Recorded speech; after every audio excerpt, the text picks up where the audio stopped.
ओम श्री सच्चिदानंदाय नमः।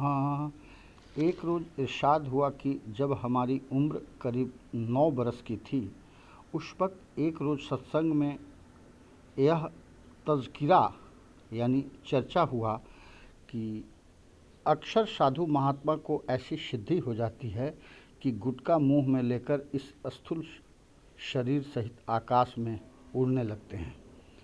एक साहब ने फरमाया कि गुटका वुटका कुछ चीज़ नहीं है, सिर्फ ख़याली ताकत से यह बात हासिल हो जाती है। अलबत्ता प्राणों को कुछ काबू में करना ज़रूर करना पड़ता है। यह सुनकर हमको ख्याल पैदा हुआ कि तुमको भी ऐसी ही कोशिश करनी चाहिए कि उड़ने लगो और जी चाहे जहाँ दम की दम में चले जाओ। कदम कदम पर इस भारी शरीर का बोझ उठाने की क्या ज़रूरत है, मगर इसका कोई कायदा अर्थात नियम और कार्रवाई न तो हमको मालूम थी और न किसी से हमने दरियाफ्त की। खुद ब खुद सांस को रोककर और बदन को संभालकर यह ख्याल करके बैठ जाते कि अब मैं उड़ूं। कुछ अरसा की मुजावलत यानी अभ्यास से थोड़ी सी देर में शरीर हल्का सा मालूम होने लगता और ऐसा मालूम होने लगता कि ऊपर की तरफ को उड़ता है।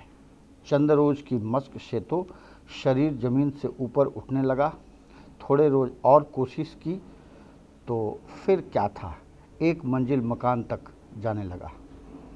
एक दिन मैं यह कार्रवाई कर रहा था कि लाला साहब और चंद अशखास यानी लोगों ने देख लिया कि मैं उड़ता जाता हूँ। वे सब मुझे पकड़ने को दौड़े, मगर मैं करीबन एक मंजिल ऊंचा उठ गया। जब उन्होंने बहुत बावेला मचाया तो मैं उतर आया। उन्होंने मुझको बहुत कुछ डराया धमकाया कि तुम यह क्या कार्रवाई करते हो, इसका नतीजा बहुत ख़राब होगा। किसी दिन तुम बहुत ऊंचे से गिर पड़ोगे और हाथ पैर टूट जाएंगे और अजब नहीं मर भी जाओ। अलगरज मैंने उस कार्रवाई को छोड़ दिया। बाद में मालूम हुआ कि वह कार्रवाई प्राणों को रोकने की जो उस वक्त की थी बिल्कुल वाकायदा थी। उसके तरीक़ और अमल का उपदेश गोया मुझको बातनी यानी आंतरिक तौर पर हुआ था। मेरी आत्मा ही ने गुरु बनकर मुझको उपदेश किया था। और भी ऐसी कई बातें ज़हूर अर्थात प्रत्यक्ष में आई थी, मगर उनका इजहार यानी व्यक्त करना फिजूल यानी व्यर्थ है। एक रोज़ इरशाद हुआ कि जनाब लाला साहब की हीने हयात यानी जीवित अवस्था में हमारी हमकौम और रिश्तेदारों ने हमारी शादी वगैरह की बातचीत चलाई और कुछ जमावड़ा जम भी गया था, मगर लाला साहब की वफ़ात अर्थात देहावसान से वह मुआमिला यानी विषय कुछ ठंडा हो गया। जब उनकी वफ़ात को कुछ अरसा गुजर गया तो लोगों ने फिर जोर मारा और लाला साहब की स्त्री ने भी सरगर्मी से कोशिश शुरू की। जब बातचीत ठहरने की नौबत पहुंची तो हमने लीला बहाना शुरू किए, क्योंकि हम तो परमहंस जी से पेशतर यानी पहले ही इस अमर यानी बात का फैसला कर चुके थे और हमने उन लोगों को यह टाल बताई कि शगीर शीनी अर्थात कम उम्र में शादी दुरुस्त नहीं होती है। कम अज कम 20 साल की उम्र ज़रूर होनी चाहिए। इससे मामला मुलतवी यानी स्थगित हो गया। एक रोज़ इरशाद हुआ कि माह सावन संवत 1920 में लाला साहब की वफ़ात के करीब 3 साल बाद जब हमारी उम्र 17 साल की थी, लाला साहब की धर्मपत्नी का भी शरीर बरत गया। उनकी वफ़ात यानी मृत्यु का हमको बहुत रंज हुआ। उसका अग्नि संस्कार वगैरह कुल कर्मकांड हमारे ही हाथ से हुआ। हस्वे दस्तूर यानी परंपरानुसार अजीज़ व रिश्तेदार पगड़ी वगैरह लेकर आन मौजूद हुए और पुराने मज़मूनों यानी किस्सों की भी छेड़छाड़ शुरू हुई। मगर हमने दिल में सोचा कि परमात्मा ने तुमको आज़ाद किया है, अब इस तरफ तुम्हारा संस्कार नज़र नहीं आता। चूँकि दिल में तो कुछ और लगी हुई थी। बैरियों से ये जुनून रिश्ता मेरा जाता रहा, जब से जुल्फ़ों में फंसा यह सिलसिला जाता रहा। किसका गम छाया है दिल पर, है मुझे किसकी तलाश, किसको आंखें ढूंढती है, हाय क्या जाता रहा। इसलिए सबको इधर उधर की बातों में टाल दिया।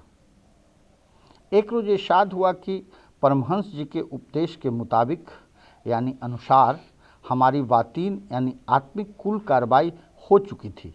सिर्फ लाला साहब की स्त्री के जिंदा होने की वजह से ज़ाहिरा तौर पर यानी प्रकट रूप से अलहदी न हो सकी। जब हमने उनके कर्मकांड से फरागत यानी निवृत्ति पाई और सब तरफ कत तलूक यानी संबंध विच्छेद हो सका, तो फिर आज़ादी हो गई और गुरु का भेष जो अंदरूनी था सो प्रकट कर लिया। अपने वालिदैन यानी माँ बाप और लाला जी की कुल जायदाद व माल असबाब का सिवाय हमारे और कोई दावेदार न था। मगर उन सब को मालिक के सुपुर्द करके हम छपरा से रवाना हो गए और बक्सर की तरफ चल दिए। वाइजो देख चुका हो जो किसी का जलवा, खुरे नज़रों में भला उसके शमाए क्यों कर। अरब खरब लो द्रव्य हों और उदय अस्त यूं राज, तुलसी जो निज मरण है तो आवे कौन काज। दरमियान में बड़ा घना जंगल था और कई नदियां वाक़ यानी प्रकट हुई। बक्सर पहुंचकर हमने श्री भागीरथी जी का स्नान किया और धोती वगैरह जो कुछ कपड़े पहने हुए थे सब वहीं छोड़ दिए, सिर्फ एक लंगोट धारण कर लिया। गंगा जी के गंभीर प्रवाह को देखकर महात्मा कान्हरदास जी का यह भजन याद आ गया। जय गंगा जय जय जग जननी, जय संतन सुखदाई, भक्त भूप भागीरथ के हित प्रगट आन पराई। चरण कमल अनुराग भाग कर, ले ब्रह्मा उर लाए, प्रबल प्रताप कहाँ लग बरनूं, शंकर शीस चढ़ाए। चार कहाँ जग जीव उदाहरण, वेद विमल यस गाए। तरल तरंग पाप खल खंडन, महिमा बरनि न जाए। गुण गंधर्व अमर किन्नर, मन रत सदा लब लाए। घोर धार गंभीर विकल जल, छत अधम तर जाए। कनक शिखर सुर कलित मनोहर, उर्जयमाल सुहाए। जाकी कांति देख यम किंकर, करुणा कर फिर जाए। राम नाम गंगा कल केवल, और न कुछ उपाय। कान्हरदास धन्य जे जग में, बसत सदा सरनाए। जिस गंगा की तारीफ महात्मा कान्हरदास ने की है उससे मुराद यानी आशय वही है। नहन अकरब उलिया, मन हवल उल बरलील है। यह गंगा तो सिर्फ उसका नमूना है। एक रोज इरशाद हुआ कि बक्सर से अकबरपुर के जंगल की तरफ का इरादा किया। बरसात का मौसम और सावन माह का आखिर था, मगर उस वक्त बारिश न थी। अशनाय राह यानी मार्ग ही में बक्सर से करीब 1.5 कोस निकलने पर बारिश शुरू हुई और इस कदर पानी बरसा कि धान के खेतों में करीब कमर के पानी हो गया। वहाँ से करीब एक गांव नौहट्टा था, वह मुश्किल तमाम शाम तक वहाँ पहुँच सके। चूँकि तबीयत में वैराग्य था इसलिए किसी के मकान पर जाना मुनासिब न समझा। एक ज़मींदार भूमिहर ब्राह्मण के दरवाजे पर पुख्ता यानी पक्का कुआं था। उसके मुच्छिल यानी निकट जाकर बैठ गए। करीब थोड़े ही फासले पर बारिश हो रही थी। उस ब्राह्मण ने हमारी तरफ ज़रा भी तवज्जो न की और न किसी अमर यानी विषय की बाबत दरियाफ्त किया। आदमी सत्संगी नहीं मालूम होता था और तबीयत भी ज़रा सख्त थी। जब बारिश बंद हो गई तो मर्द और औरतें पानी भरने कुएं पर आए, मगर किसी ने तवज्जो न की। हम वहीं भींगी लंगोटी बांधे रहे। इत्तिफाकिया यानी संजोग बस एक सिपाही मुलाजिम सरकारी उस जमींदार के नाम परवाना लाया और उसको खूब धमकाया और डराया और ज़मींदार को पकड़ कर ले जाने का मादा हो गया कि तुमको अदालत में हाजिर होना है। उसने हरचंद खुशामद की और बहुत कुछ तम यानी लालच दिलाई, यहाँ तक कि 15 रुपये नगद देने चाहे, मगर सिपाही ने मुत्तलिक अर्थात तनिक भी परवाह न की और कशा कशा खींच खींच कर ले जाना चाहा। जब हमने देखा कि बावजूद इस कदर इंकिशारी यानी गिड़गिड़ाहट, आजीजी यानी विनम्रता और तमा यानी लोभ से सिपाही किसी तरह से बाज नहीं आता, तो ज़मींदार की हालत पर रहम आया और सिपाही से कहा कि ऐसा क्या हुक्म है, ज़रा मुझको तो दिखलाओ। उसने समझा कि यह महज नाख्वांदा यानी अनपढ़ शख्स है, क्या समझेगा, इसलिए ताना यानी व्यंग से परवाना निकाल कर दे दिया। उसमें दर्ज था कि बाबत फलां जुर्म तुम्हारा हाजिर होना ज़रूरी है। अगर अरसा 2 योम यानी दिनों में हाजिर न होंगे तो तुम पर जुर्माना किया जाएगा। वह सब मजमून उनको पढ़कर सुना दिया और कहा कि 2 रोज़ की मियाद तो हाजिरी की है, सिर्फ इत्तिलियाबी अर्थात सूचना दे दी करा लो, ले जाओ। यह हाल मालूम करके जो ज़मींदार की बाँछें खिल गई और फिर तो हमारी ऐसी खातिर की जैसे शिष्य गुरु की या फर्जंद यानी आत्मज बुजुर्ग की करते हैं। तापने के लिए फ़ौरन आग सुलगा दी, लंगोट धोकर सुखा दिया, बड़े तकल्लुफ़ यानी औपचारिकता से बिछौना बिछाया, मालिना वगैरह ओढ़ने को लाया और पूरियाँ, अचार और भैंस का दूध दही वगैरह खाने को लाया। उस सिपाही की ऐसी अदम तबज्जही यानी उपेक्षा की कि खाने तक को न पूछा।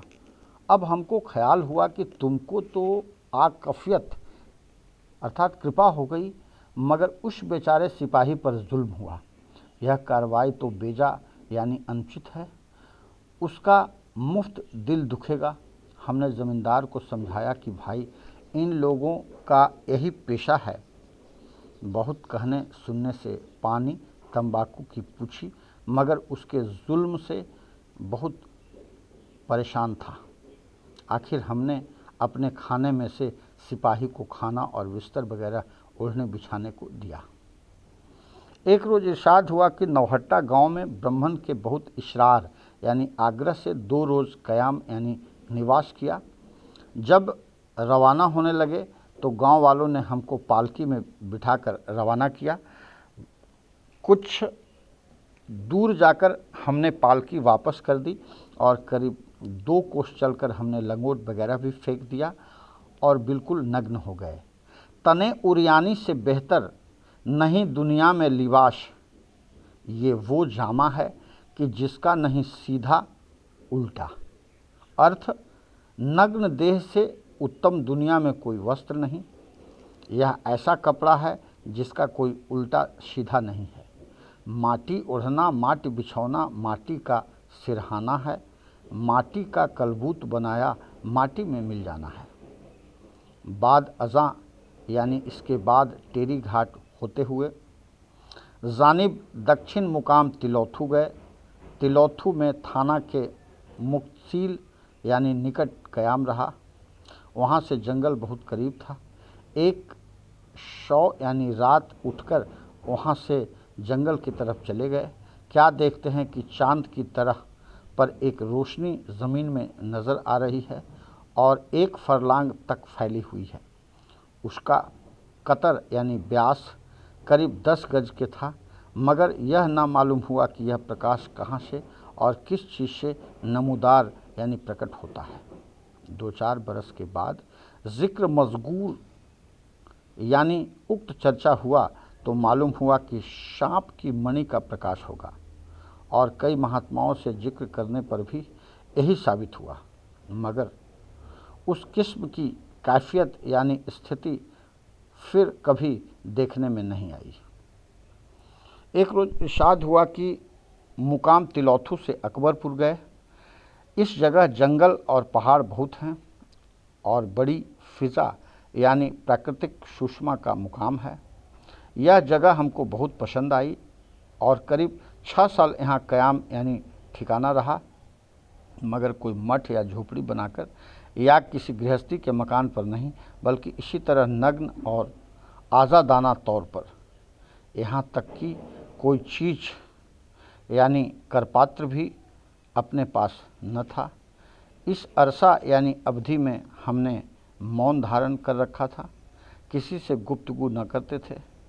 इस जगह महाराजा हरिश्चंद्र का बनवाया हुआ किला है, इसलिए इस जगह को हरिश्चंद्र गढ़ी भी कहते हैं। और ऐसी भी रवायत यानी किंवदंती है कि महाराजा हरिश्चंद्र के लड़के रोहतास ने भी इस जगह राज किया था, इसलिए इस मुकाम को रोहतास गढ़ी भी कहते हैं। इस जगह शहराई यानी मरुस्थलीय जानवर मसलन शेर, चीता, रीछ, भेड़िया और बहुत कसरत यानी अधिकता में से थे, और दिन में 5-6 मरतबा देखने का इत्तिफाक हो जाता था। हिरन वगैरह तो बिल्कुल पास ही फिरा करते थे, मगर वैराग्य की वजह से हमको उनसे खौफ नहीं मालूम होता था और न उनसे कभी किसी तरह का गुजंद यानी अनिष्ट पहुंचा। मर्दे आरिफ किस्त बेबाक अजहमा, आवे शाफी चिस्त आपाक अजहमा। अर्थ, ज्ञानी व्यक्ति कौन है? वह जो किसी से भयभीत न हो। शुद्ध जल क्या है? वह जो हर प्रकार की गंदगी से पाक हो। एक रोज़ इरशाद हुआ कि अकबरपुर में क़याम यानी निवास की हालत में हम सिर्फ फलाहार करते थे। वहाँ पर एक बाबू बाल मुकुंद सिंह इंस्पेक्टर पुलिस थे। उनको हमारी खिदमत यानी सेवा का बहुत ख्याल था, और चूँकि वह अफसर होकर खिदमत करते थे, इसलिए उनके मातहत यानी अधीनस्थ सब इंस्पेक्टर व जमादार व कांस्टेबल सभी खिदमत करते थे। उनके अलावा 6 हिंदू और 6 मुसलमान, सबको हमारी खिदमत का ख्याल था। अलबत्ता जब तक इंस्पेक्टर साहब से मुलाकात न हुई थी, उस वक्त तक अक्सर फाका यानी उपवास हो जाता था। उसकी वजह थी कि किसी से सवाल यानी याचना नहीं करते थे। वैराग्य की दिलेरी से जाकर मांगना तबीयत को गवारा यानी सहन न था, और इस शेर पर दृढ़ विश्वास था। चना पहन ख्वाने करम गुस्तरद की शिमुर्ग दरकाफ किस्मत खुरद। एक रोज़ इरशाद हुआ कि जब अकबरपुर में हमको बहुत अरसा गुजर गया तो एक रोज़ ख्वाब में गुरु महाराज के दर्शन हुए। उन्होंने हंसकर फरमाया कि बैठने से स्यासी यानी भ्रमण ठीक है। इस अरसाद को सुनकर फिर सयासी का ख्याल हुआ। रमता जोगी बहता पानी ठहरे गदला होए। सुबह ही वहाँ से रवाना हुए और चौगाएँ, नवानगर, तिलौथू, टेरी घाट घूमते हुए डुमरांव में क़याम किया। ये सब मवाज़ात यानी स्थान कस्बा के तौर पर हैं। एक रोज़ इरशाद हुआ कि किसी फ़कीर का गुजर मसरौलिया गांव में हुआ। गांव से बाहर खेत में एक ब्राह्मण मिला। उसने फ़कीर को अचार वस्तु वगैरह जो उसके पास वहाँ मौजूद थे खिलाए। उस वक्त फ़कीर 2 रोज़ के फाका यानी निराहार से था। इस दावत को गनीमत समझा और बहुत खुश होकर उससे पूछा, तुम्हारे बाल बच्चे व स्त्री खुश हैं? उस ब्राह्मण ने गमगीन होकर कहा कि महाराज, न तो कोई बाल बच्चा है और न स्त्री है। यहाँ से नगद यानी केवल दम यानी अपने आप का मामला है, जोरू न जाता और अल्लाह मियाँ से नाता। उस फ़कीर ने दरियाफ्त किया कि कुछ बाल बच्चा की चाहना और अभिलाषा है। उसने अर्ज किया कि महाराज, एक भतीजा है, उसी को लड़की की तरह मानता हूँ। अगर अपने कोई औलाद हो तो क्या ही बात है, नहीं तो हारे को यही लड़के के बराबर है। फ़कीर ने कहा कि तुम अपनी शादी कर लो। अगर परमात्मा ने चाहा तो तुम्हारे 2 लड़के होंगे, एक का नाम बद्रीनाथ और दूसरे का केदारनाथ रखना। यह कहकर वहाँ से रवाना हो गए। ब्राह्मण उम्र से ढला हुआ था, मगर उसको कुछ ऐसा एतकाद यानी विश्वास हो गया कि फ़ौरन शादी कर ली और उसके 2 लड़के भी हो गए। इत्तिफाक से 5 या 6 साल बाद उस फ़कीर का फिर उसी गांव में गुज़र हुआ। उस वक्त कुल खेत पके खड़े थे, बड़े ज़ोर का अब्र यानी बादल हो रहा था और बारिश शुरू हो गई। 1-2 बौछार ओलों की भी आई। सब लोग त्राही त्राही पुकारने लगे। उस ब्राह्मण का साधु महात्माओं में बहुत निश्चय हो गया था, इसलिए कुल गांव वालों को इकट्ठा करके फ़ौरन यानी तुरंत उस फ़कीर के पास ले आया। सब ने प्रार्थना की कि महाराज, कोई ऐसा उपाय कीजिए कि यह ओला बंद हो जाए, नहीं तो हम सब लोग बेमौत मर जाएंगे। फ़कीर ने कहा कि उपाय तो मैं कुछ जानता नहीं, अलबत्ता तुम सब बैठकर राम राम कहो। अगर मालिक को मंजूर है तो ओला बंद हो जाएगा। उन सब लोगों ने राम राम कहना शुरू किया। परमात्मा की कृपा से फ़ौरन ओला बंद हो गया। सब लोग उसके बहुत मशकूर यानी कृतज्ञ हुए और उसकी बड़ी आप भगत करी। फ़कीर ने कहा कि इसमें मेरा क्या करिश्मा है, जो बात होनहार थी सो हो गई, और कुछ समझो भी तो उस राम की कृपा है जिसका तुमने नाम लिया। उस ब्राह्मण ने फ़कीर की दावत दी। उसकी स्त्री ने खाना परोसकर खिलाया। दोनों लड़के भी मौजूद थे और उनका नाम भी ब्राह्मण ने फ़कीर के कहने के मुताबिक रखा था। उन दोनों लड़कों को फ़कीर के कदमों में डालकर कहा कि आप जैसे एक महात्मा की दुआ और कृपा से ही इनका मुंह देखना नसीब हुआ है, और कुल माजरा बयान किया। मगर फ़कीर ने न तो खुद अपने तय यानी अपने आप को उस पर जाहिर किया और न उसको पहचान सका।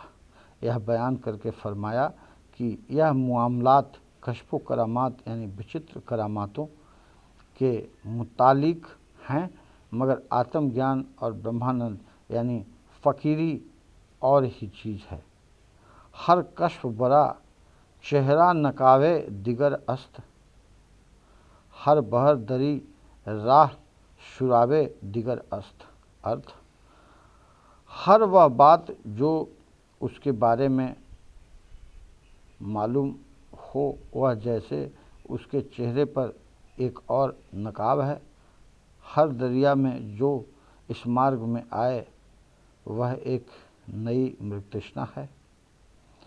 अद रफ़े हिजावे खेस मगरूर मुबाश, कई रफ़े हिजाब हम हिताजे दिगर अस्त।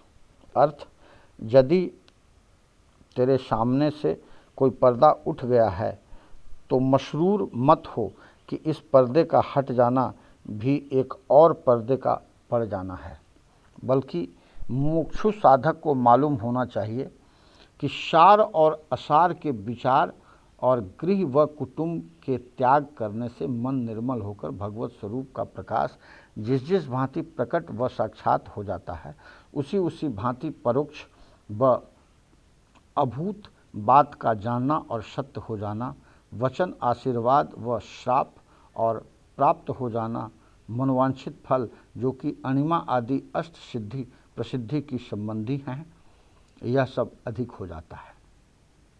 जो कहीं विरक्त जोगी का चित्त उन सिद्धियों की ओर लग गया तो सब जाता रहा, फिर ठिकाना लगना कठिन है। सो उस समय मन को ऐसा संभाले कि तनिक भी मन उन सिद्धियों में न लगे। ऐसा त्याग करे जिस भांति विष्टा को घिनौना जानकर छोड़ देते हैं। जो उस वक्त संभल गया तो तुरंत मनोवांछित पद को पहुंच गया, जो उन बटमारों ने लूट लिया तो फिर पता लगाना मुश्किल है। मगर यह मुकाम बड़ा दुश्वार गुजार यानी दुर्गम है। बड़े बड़े होशियार और अक्लमंद मरातब यानी दुविधाग्रस्त रह जाते हैं, और जब तक उनको तर्क यानी त्याग न करे, फुकर यानी बचना मुहाल है।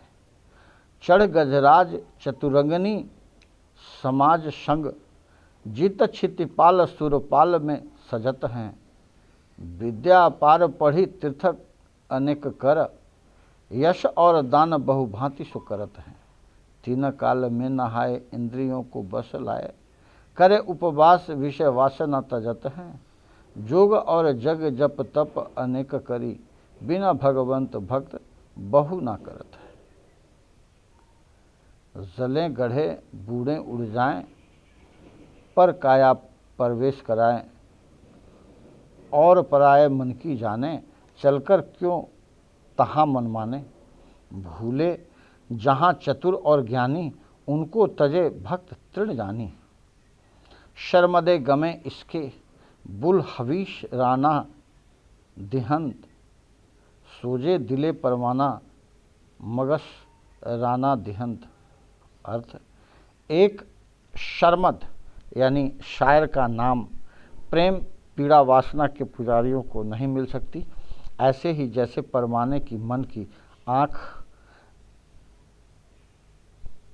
आग मक्खी को नहीं मिल सकती।